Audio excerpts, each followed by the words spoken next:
First అయితే మీరు ఈ రీల్‌ని సేవ్ చేసేసుకోండి. ఎప్పుడైనా ఒకసారి ట్రై చేయండి. మనం ఎగ్స్‌లో చాలా వెరైటీస్ ఆఫ్ రెసిపీస్ చేసుకుంటాం. కానీ దాన్లలో ఇది కింగ్ అని చెప్పొచ్చు. అంత బావుంటది టేస్ట్. బీరకాయ కోడిగుడ్డు కూర.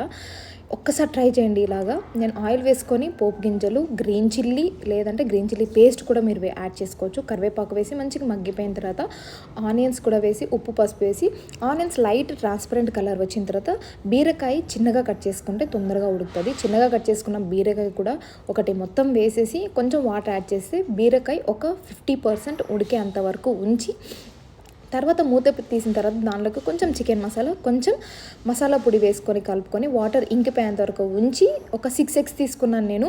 మీకు కావాలి అనుకుంటే ఇంకొన్ని ఎగ్స్ కూడా యాడ్ చేసుకోవచ్చు. ఒక బీరకాయకి నేను 6 ఎగ్స్ యాడ్ చేసుకొని మూత పెట్టేశాను.